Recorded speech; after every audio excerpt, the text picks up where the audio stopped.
দেশের ঐতিহ্যবাহী দ্বীনি শিক্ষা নিকেতন আল জামিয়া আল ইসলামিয়া পটিয়ায় ২৮ ও ২৯ নভেম্বর দুদিনব্যাপী ৮৫তম আন্তর্জাতিক ইসলামী মহাসম্মেলন অনুষ্ঠিত হচ্ছে।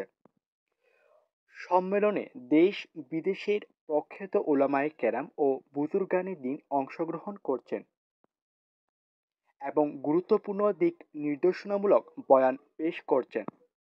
এই সম্মেলন উপলক্ষে মাদ্রাসা প্রাঙ্গণে শুরু হয়েছে ৪ দিনব্যাপী বইমেলা। বইমেলা শুক্রবার মহাসম্মেলন শেষ হলেও শনিবার পর্যন্ত চলবে। এটি ইসলামী জ্ঞান, ইতিহাস এবং আধুনিক ধর্মীয় বিষয়ে অসংখ্য বই প্রদর্শিত ও বিক্রয় করা হচ্ছে।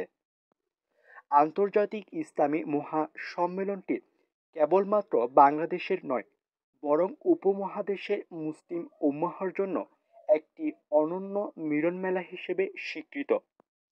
সম্মেলনের মূল কার্যক্রম শুরু হয় বৃহস্পতিবার দুপুর থেকে, যা ধর্মীয় ভাব গাম্ভীর্যের মধ্য দিয়ে পরিচালিত হচ্ছে। চঠিয়া উপজেলায় অবস্থিত আল জামিয়া আল ইসলামিয়া পটিয়া, যা সংক্ষেপে পটিয়া মাদ্রাসা নামে পরিচিত, বাংলাদেশের অন্যতম ঐতিহ্যবাহী কওমি মাদ্রাসা।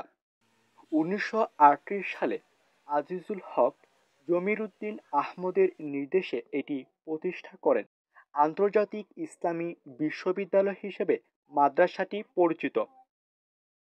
কওমি মাদ্রাসাগুলোর সিলেবাস একীকরণ, আলেমদের আধুনিক ও উচ্চশিক্ষায় শিক্ষিতকরণে পটিয়া মাদ্রাসার বিশেষ অবদান রয়েছে।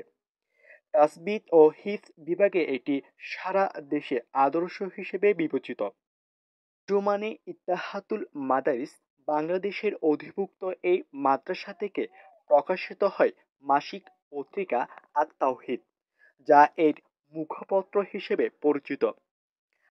পটিয়া মাদ্রাসা হাটহাজারী মাদ্রাসার তুলনায় পরবর্তী সময়ে প্রতিষ্ঠিত হলেও পটিয়া মাদ্রাসা অনেক ক্ষেত্রেই বিশেষ স্বীকৃতি অর্জন করছে।